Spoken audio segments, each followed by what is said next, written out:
Garant de l'indépendance, de l'unité nationale et de l'intégrité territoriale, je réitère mon engagement constitutionnel de défendre la patrie jusqu'au sacrifice suprême.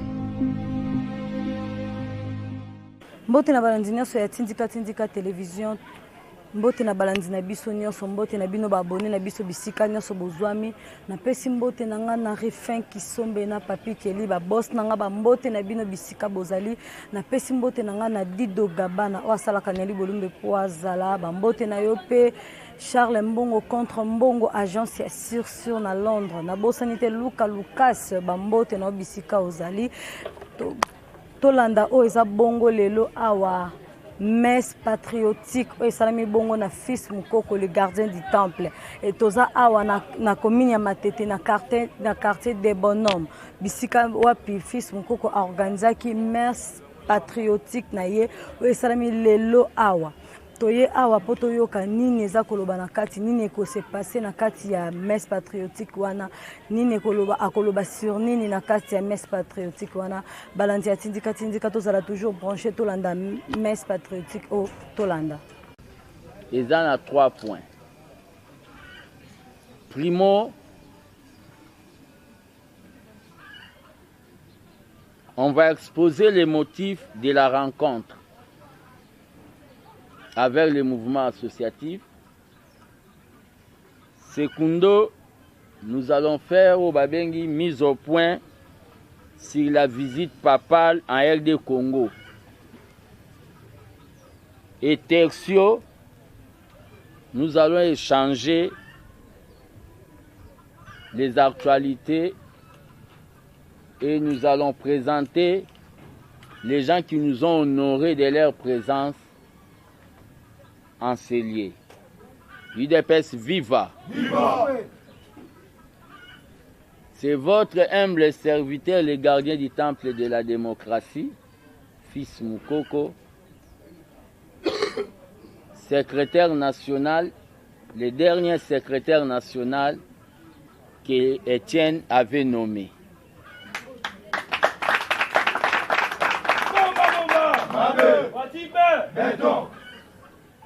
Secrétaire national en charge de la mobilisation. Secrétaire national pendant l'exercice de ses fonctions dont Fati à côté de la magistrature suprême, ensemble avec les parlementaires debout.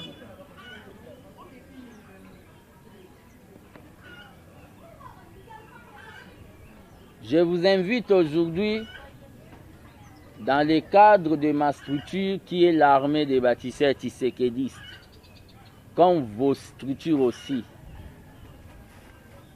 L'armée des bâtisseurs tshisekédistes qui est un mouvement politico-social au sein de l'UDPS Tshisekedi. Bonsoir ma communauté congolaise. Ah ouais, ça Nabino, na All Nation Store. Et pas ya maître Seti. Tous autres kabiwa rolia, oyo, nanga, naye, bisonyo sotu, toliaka. Tozali awa na Tottenham L. Na numéro 121, High Cross Road, postcode N17, N9NR, sorry. Soko leki, restaurant Deluxe Mana, topé Deluxe Mana, ou leki mouke pavement au mati. Au mati kabiso au monde na soukawana. Ou soit sur Outi Bushcroft, on a 123, 230, 242, 76 et tellement cas juste l'émotion na biso awa. Ou soit au kitika na underground ya Tottenham L, nde obeto makolo quand nde toyaka restaurant Deluxe soroye au monde biso awa. Tous ba produit surtout, tous ba carton surtout, malangwa, tilapia, ngolo, malwa, soso, makayabu, pondu, bref, biloko nyonso surtout auto salango en gros comme en détail ezali. Puis vendredi, bandeko tout oba musulman. Sobo sisi mosquée, tous a fongoma ti souka, ti retard, ti ba 22h, ti ba 23h. Dimanche, bandeko na soba Christo, de ba chrétien, tous a awawa. Boya pebino, tous a zela bino, sobo sisi ba church, parking is free, boya, vous allez shopping na bino, tous a ti sous 22h. Delivery, et ça na link mo beto cher, so rezu link ango, au cliquer au kota na kati ba produit dans surtout na kati fila basket na yo et puis au check out quand ning tout ça là na Amazon na Ticketmax na nyo surtout quand tout ça là au sami on a tout ça na deux options tout ça en delivery tout ça pe na pick up.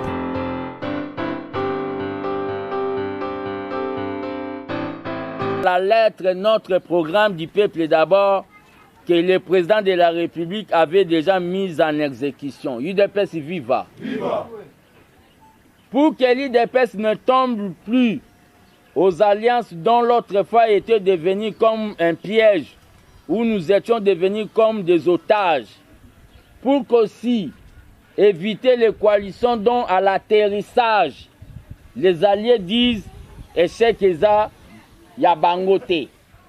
Boyoka koyo kango batu bana gouvernement ba warrior le ba moni tokomo koma pemeni ao ba bengi 2023 ba komo lobake échec bangote mutu bazalaki. Mais quand vous êtes dans le gouvernement vous devez assumer pe ba komo lobe échec au moment où bazalaki na ba ministère clé que échec et retard à biso IDPS. Pour éviter Babilo Kwabongo, il y a malhonnêteté intellectuelle, malhonnêteté politique. Le leitmotiv de notre rencontre aujourd'hui est de vous faire savoir que maintenant, nous sommes au pouvoir, notre parti sera saturé avec les ambitieux et les postulants, candidats aux échéances électorales qui se pointent à l'horizon. L'homme prudent voit le mal de loin. Des fois, on m'appelle prophète politique. Parce que tout ce que j'ai dit est ça la macaque. Toko kunda Tshisekedi mukolo, biso tozwa bukonzi to kunde na gombete. Pokuna, ba fazer babanda okende ko sala salite na tombo na e. Tokunda e mukolo tozwa bukonzi. Mariage à FCC cache ko panzana. Et panzana. Tout ce que l'homme prudent voit le mal de loin. C'est pour cela, après concertation avec le chef du parti, Augustin Kabouya, il m'avait mandaté d'entrer en contact avec les associations et les mouvements et d'autres fondations qui militent souvent notre ligne politique. L'association Oyo, Bazana, Nzela Nabiso. Notre ligne politique est l'instauration d'un état de droit. S'il sait, nous mettons en place une plateforme électorale. C'est-à-dire, okoki kozala muto aza muto a UDPS. UDPS eza lokwa ba parti ba benga ba parti traditionnel neti ba PDG na Gabon, neti ba MPLA na Angola, neti ba ANC na Afrique du Sud, neti ba PCT na Brazza. Pour ba placer na liste à UDPS, d'abord CV politique qui fait ça, vous avez lité. CV politique qui fait ça, vous êtes vraiment vrai UDPS. Pour éviter que aux ambitions, ba place au ba bengi liste à UDPS, aux choc.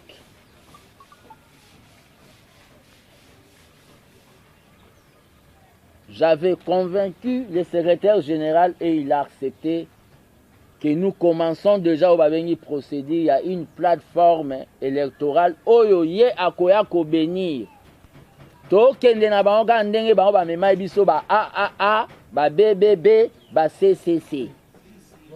Nantina ete leo to kota kuna to salika addition majorité sur les abo bobeti maboko.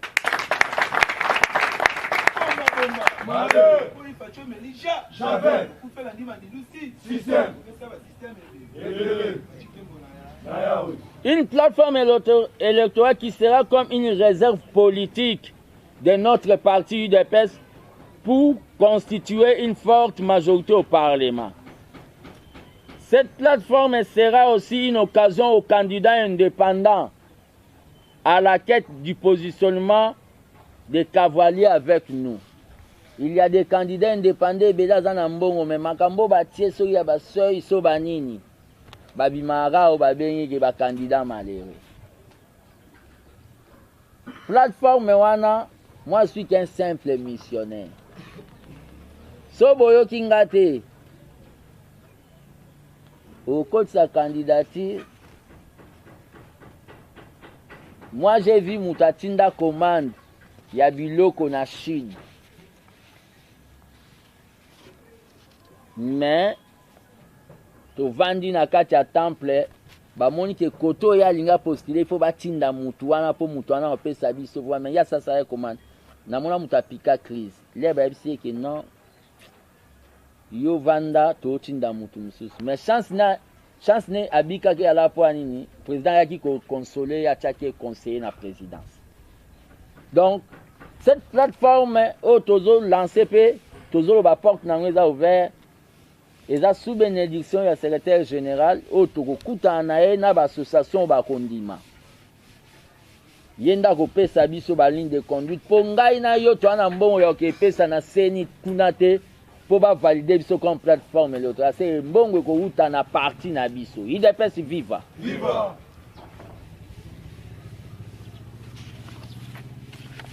Cette structure électorale sera le wagon de la locomotive UDPS. La dénomination de notre machine électorale, un mouvement associatif. Le président Félix, dont le pouvoir vient dédié, a mobilisé l'énergie pour recevoir le pape François. UDPS viva. Viva. Na costume na chef d'État ya Vatican. Donc, Papa qui a comme chef d'État à Vatican, dont l'Église catholique du Congo a tiré un gain de visite. Si c'est Salamaki, l'Église catholique a bénéficié à qui c'était le président d'Abengaï homologue naï. La visite du pape avait un seul thème. UDPS viva. Viva. La réconciliation des Congolais en Christ. À notre grand étonnement, le cardinal Ambongo, gardien de la religion, a profité de cette occasion pour s'aimer la haine et favoriser la division au sein de la société congolaise. UDPS viva. Viva. Nous sommes catholiques. Mais c'est que le cardinal Ambongo et le Ambongo a mon kaka Yaroloba que le peuple a souffert une belle élection. Pourquoi Ambongo a kaka ko décourager le président? Il veut toujours décourager le président qui a démystifié l'ennemi qui est Paul Kagame. Pourquoi Ambongo traite le président de tricheurs ou de fraudeurs par rapport à l'élection? Quelle qualité avait Fatih Natouni Ambongo, Peto Touni Ambongo? IDPS viva. Viva. Quelle qualité avait Fatih en 2018 pour tricher aux élections?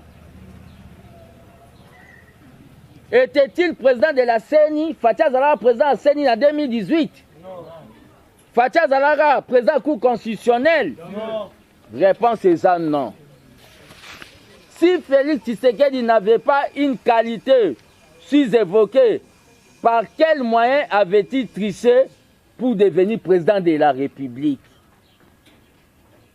Ambongo peut-il nous brandir les pieds sans conviction? Est-ce qu'il y a une preuve? Il y a un PV où le président a triché l'élection. Il y a un Moutanzambe où il y a un il peut nous brandir la preuve pour soutenir Obabengi ses accusations contre celui qui se bat pour faire sortir le pays dans la gouffre et la souffrance. Pourquoi Ambongo n'a pas encouragé le président Félix qui finalement doit être considéré comme un héros vivant qui a pris les risques de dénoncer Paul Kagame devant les grandes assemblées et les tribunes du monde. Totu Nambongo. Toko Tikangote. Chose que personne n'a pu faire avant lui. Moutouma Sala Angote Atangake ennemi à Congo, c'est Paul Kagame. Le complot de notre pays n'est pas seulement à l'extérieur. Lumumba Loba Kiango, tôt ou tard, mon peuple découvrira ses ennemis internes et externes. Les ennemis de notre pays, Baana Kati, Yamboka, Netiba Mbongo. Acheter nuit et jour. Paro Babengi pouvoir à Kigali. Même pas un mot d'Ambongo suite à l'acte terroriste dans une église à l'est. Ambongo a lobé langote ye ya ye kaka. Keto na pouvoir ya Fati. Aucun mot sur ndenge batumba église na est. Ambongo a loba rien. Aucun mot d'Ambongo sur les religieuses violées et puis assassinées. Ndenge bazozo aba maser Ambongo wana nien wana problème te. Aucun mot d'Ambongo sur les religieuses violées par les prêtres dans les églises et dans des diocèses. UDPS viva. Viva. Aucun mot d'Ambongo sur les prêtres qui ont des enfants dans des diocèses. Ambongo alobi rien. Aucun mot d'Ambongo sur l'agression de notre pays. Aucun mot d'Ambongo sur les avancées du régime Tshisekedi. Oh, keto ya ndenge nini Ambongo azanango. Ah, la mort, pourquoi? Qui nous a arraché Kagna Malula. Mosengo Etu. Ambongo demande au pape d'intervenir dans le processus électoral de notre pays. Là où il y a des grandes églises, comme notre État, c'est un État laïque. Même Toyambi Pape. Ndenge pe toko yamba mukonzi ba musulman. Ndenge pe to na considération na ba kimbangiste. Kokende koyeb sa papa intervenir na mangambo ba relation ya ba élection na mboka na biso au moment le Congo eza un État laïque. Ambongo. On a des kimbangistes, on a des musulmans et des églises de réveil. Message à mon président. UDPS viva. Viva. Moi, Nzembo Fati.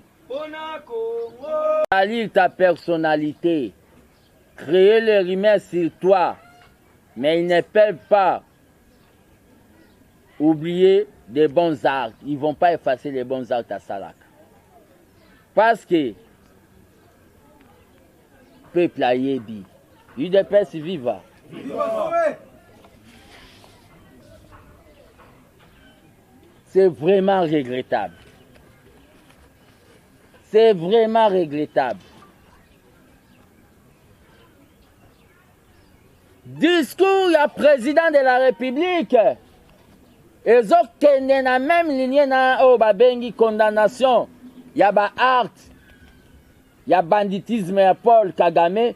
Mais en bon azoya comme si azalagi na mbongo abatumo azwaki na butu ba ebse soko sali yango te to bomo betaka eloko wana mawa mingi mais toyebisa mbongo oyo alingaka mbongo mingi coup d'épée dans l'eau yango nde so olingo pesa mwana kombo vérifiaka cheka kombo pe landaka mama olangi ako alazala na raison UDPS viva. Viva. Échange des actualités. Après les échanges d'actualités, nous allons présenter les associations qui nous ont honorés. Première information, on a opé ça. Les gens qui vont accepter qu'on travaille dans le cadre de la dynamique des alliés des fascistes d'AF. Il y a au Babengi une grande manifestation pour démontrer que Fati a au Babengi majorité populaire. Manifestation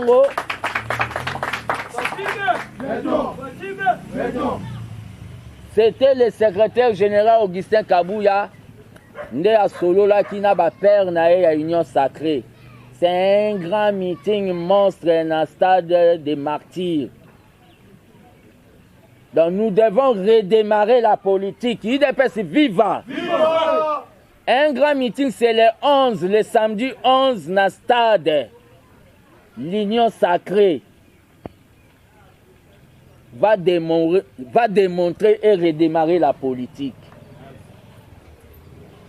Et c'est à tous à la wana, tout est bandé nini, tout se rendre. Toujours par rapport à Makambu Oyo, il y a Est et il y a Congo. Quand nous allons nous réunir avec le Conseil des présidents, nous devons planifier parce que dans le niveau il y a Est des peuples, Azola, Laté, il y a des marches au Babengi, série continue. IDPS viva. Viva. Nous devons planifier une marche patriotique. Marche patriotique, Anna, Oyeko Banda na gare centrale, Tina ambassade ya Kenya, Obaeli Biso, ba force ya Sogi IAC Sogi Nini, Bayeko Tala Basi ya Kitoko ya Goma, Bayeko Tala ba volcan, Kotoyo ba terroriste ya M23 ba Bomabatu. Marche wane Rosala contre Papa Lobaki, le colonialisme économique. Ce qui faisait à cause de coltan nabisona uranium. Le Congo, pour votre information, a 102 richesses. Nzambele Rabanda Obeta Tourna, Petit, Abraham, Isaac. Poche ya ba richesse et Toboka na Congo. Nous se kweyawa. Tozana 102 richesses.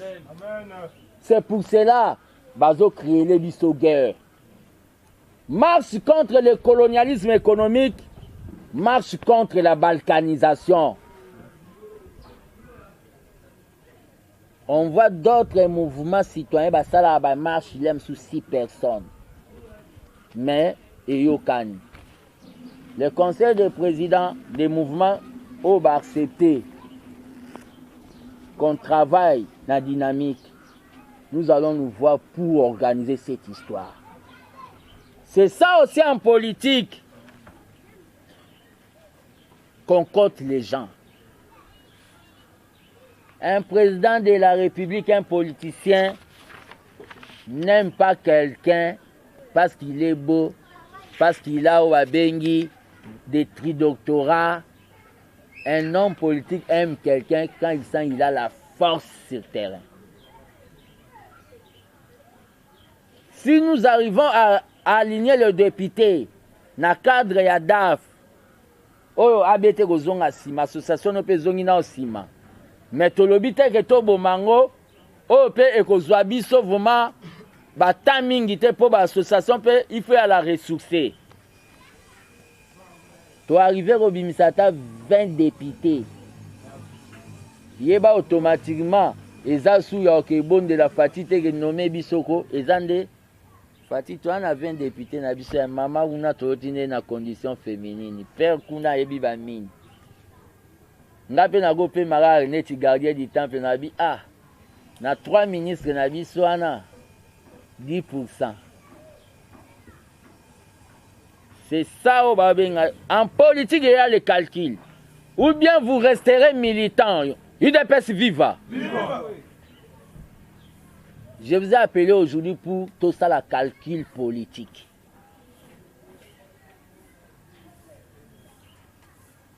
Sylvain Moutombo, coupez un peu vos caméras. Mais il faut tenir bon. UDPS viva. Viva. Les faibles tomberont et les forts continueront. La synergie au Togo Sala. Déjà, dans moni awa. Président Baron, l'association presque, Soto Sangui, si ba force, nous sommes déjà au une représentation au nord, sud, est, ouest, centre et à Congo. On ne manquera pas de sortir le député. Parce que Kalaté magazine on a bandé comme ça parce que il y a victoire Fatina l'élection na ebo yembate mais na comme musicien. Ba demi temps mais ba arrangeant ngo kaka. Po ba musicien ba boya yembela biso. Ngamo susuka mo Congoli mbongo $1 pour Fati. Mais na lansaki logo mo boye o ekangaka une magazine télévisé candidat favori. Kalaté toujours préparé déjà pour lancer yango parce que étude moi salamara na émission il y a Eliezer 7 soutien Etienne Tshisekedi tobi ya ku parce que émission nini auto vendre Fati pas inspiration et qui émission candidat favori. Ensemble nous pouvons faire quelque chose. Si vous êtes à la charge n'angate et en charge n'angate. Pour ngande nazabo IDPS viva. Viva. Même si on va poster, je ne crois pas. IDPS viva. Viva. Même si on va poster, je ne crois pas que le siège va me laisser na que ça là. Parce qu'il sait la période. Je pourrais recommander les gens. Alors l'ingate, l'esprit m'a bêté mais l'ingate to kumbele loko. Parce qu'on se connaît.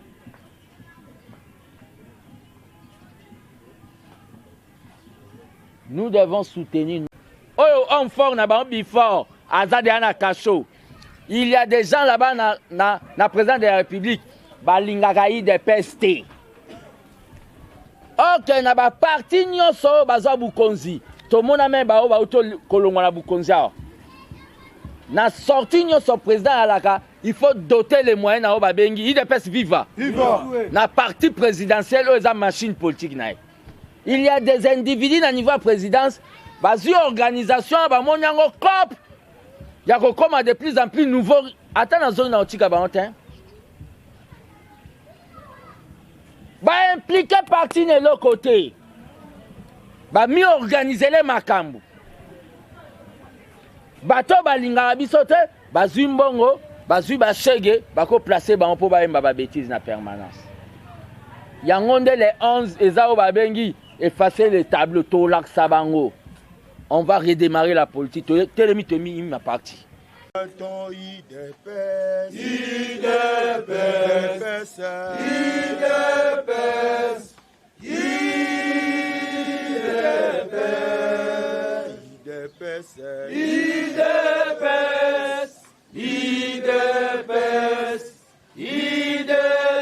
IDPS vaincra. IDPS, IDPS,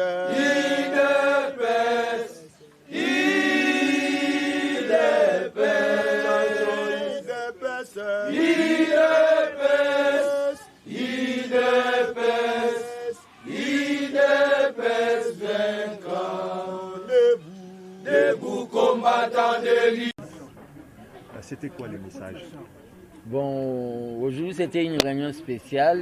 L'armée des bâtisseurs tshisekédistes, la structure que je dirige, un mouvement politico-social au sein de l'IDPS Tshisekedi, avait des invités dans sa messe patriotique. Le motif était de faire la synergie avec les amis en vue de monter une plateforme électorale. C'est sur instruction du secrétaire général Augustin Kabouya, en vue de monter une plateforme électorale qui va aligner aussi les députés pour qu'en 2023, l'IDPS puisse avoir une majorité absolue. Et la plateforme en question, c'est dénommée DAF, c'est-à-dire Dynamique des Alliés des Fachi. Donc, nous appelons tous les fachistes, tous les gens qui ont comme ligne politique les peuples d'abord, de nous rejoindre en vue qu'on puisse unir nos forces pour que nous gagnions les élections à tous les niveaux. Vous pouvez affirmer aujourd'hui devant tous les Congolais qui vous suivent que vous êtes prêts pour les élections de 2023? Nous sommes prêts pour les élections, c'est pour cela que vous avez vu que cette action que nous avons menée aujourd'hui, c'est avec la bénédiction du secrétaire général Augustin Kabouya Mwanabouté. L'IDPS est en train de monter les stratégies pour gagner les élections. Les gens ne sont pas aveugles. Les gens sont en train de voir. Demain, quand nous aurons une majorité, qu'on ne vienne pas crier que nous avons triché. Donc, DAF est là pour même les députés indépendants, dont des fois souffrent de l'évolution politique. Nous sommes disponibles, on est là ouvert dans le monde tissérédiste. Les choses seront supervisées par le numéro 1 du parti. Donc là où l'UDPS ne sera pas, si nous arrivons à gagner, nous allons faire ce qu'on appelle ajout à la majorité de l'UDPS. Parce que cette fois-ci, nous ne voulons pas de coalitions problématiques. Très bien, Président. Et une autre question, c'est les 11 de ce mois. Il faut préparer une action. C'est quoi exactement? Le 11, d'abord, je lance l'appel à tous les tissérédistes, à tous les fatistes, à tous les jeunes de l'Union sacrée. Nous avons un rendez-vous politique. Nous devons redémarrer la politique. Nous devons démontrer à l'opinion nationale et internationale que Fati a une majorité populaire. C'est-à-dire a une majorité populaire au stade des martyrs. Donc, c'est un meeting de l'Union sacrée, avec des gens qui soutiennent le président dans la sincérité. L'INC, MLC, CCI des présidents, plus AVC de Didier Moudimbu. Donc, les gens seront là. Tous les partis politiques, ils seront là. Donc, je demande à ceux qui aiment le président de la République d'être présent au stade. Et dans le cadre des DAF, nous entrons déjà en action. Bientôt, dans un avenir proche, nous allons vous appeler pour vous communiquer la date d'une grande marche, parce que les manifestations de la rue ne doivent pas cesser. C'est une voie d'expression. La date d'une grande marche contre le colonialisme économique, comme avait dit le pape, et contre la balkanisation. Et la marche débutera au niveau des gares centrales jusqu'à l'ambassade du Kenya. Là aussi, nous allons interpeller les forces de l'EAC qui n'étaient pas venus pour faire le tourisme et regarder les volcans qu'on sort. Président, l'actualité l'oblige. 4 ans de l'UDPS au pouvoir, de soutenir. On dit que le bilan est largement négatif. Et puis, le pape est rentré au Vatican avec un seul message, le peuple souffre. Que pouvez-vous dire? Bon, le problème qu'il y a par rapport à ce que le cardinal Ambongo avait dit, avait improvisé, parce que le discours du cardinal Ambongo ne concordait pas avec le thème. Le thème était la réconciliation. Mais à la grande surprise de tout le monde, le cardinal Ambongo est sorti pour dire des histoires pour diviser l'unité nationale. Au moment où le pape demandait aux Congolais de signer. Donc, mais pour nous, le pape comprend que si le peuple congolais souffre aujourd'hui, c'est parce qu'il y a des forces extérieures qui exploitent le Congo de manière non normale. Le pape, quand il a dit, il y a ce qu'on appelle le colonialisme économique. C'est-à-dire, notre économie est embrayée par les étrangers. Donc, nous avons écouté ce que le pape a eu à dire et nous sommes en train de nous battre. Le bilan est négatif, comme les gens le disent. Pour nous, l'UDPS, le bilan est positif. La gratuité de l'enseignement qui était un test, nous l'avons appliqué. Il y a ce qu'on appelle, on a remis le Congo dans ce qu'on appelle le prestige des nations, des grandes nations. À part ça, mais pour nous, l'armée des bâtisseurs tissérédistes, le bilan sera défini avec les résultats de 2023. Ça ne sert à rien de polémiquer. Si nous arrivons à gagner les élections avec Fati, c'est que le bilan est largement positif. Mais si nous arrivons à échouer, c'est que notre bilan est négatif. Laissons d'abord ce qu'on appelle les primaires au peuple congolais. MS. Du temple, une petite question. Le jour où vous avez été accueilli par le CG de l'UDPS, certains combattants n'étaient pas contents. Or, parmi ces combattants, ils ont même le mouvement tel que vous venez de les indiquer aujourd'hui. L'objectif de l'UDPS 2023, année électorale, c'est de remporter, d'octroyer au chef de l'État la majorité écrasante. Par rapport à ceux-là qui hésitent, parce que le CG vous a mandaté un message à lancer, parce que vous avez l'objectif de remporter, d'octroyer au chef de l'État la majorité écrasante. D'abord, qui ne regarde pas Fils Moukoko, qu'il regarde d'abord l'intérêt du parti. Qu'il regarde l'intérêt du parti, qu'il regarde l'essentiel. C'est-à-dire, ces moments ici, nous devons nous surpasser. Nous devons, moi je me suis surpassé, j'ai enterré l'arme de guerre. Et je travaille presque chaque jour avec le CG Augustin Kabouya. Nous voyons l'objectif qui est de remporter les élections. S'ils sont vraiment les vrais IDPCiens, vaccinés IDPCiens, ils peuvent nous rejoindre dans cette plateforme électorale que nous venons de lancer, DAF, qui est une dynamique des alliés défaitistes.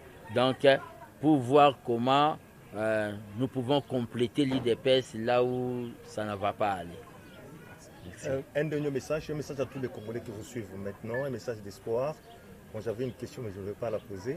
Mais un message d'espoir à tous les Congolais qui disent qu'ils souffrent la guerre à l'Est. Un message d'espoir pour tous les Congolais. Demain sera-t-il meilleur?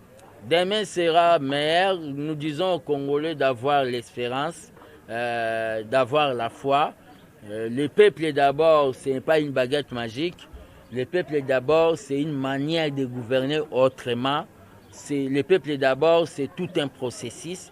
Nous avons trouvé le pays avec un tissu économique déjà bousillé par les pouvoirs précédents.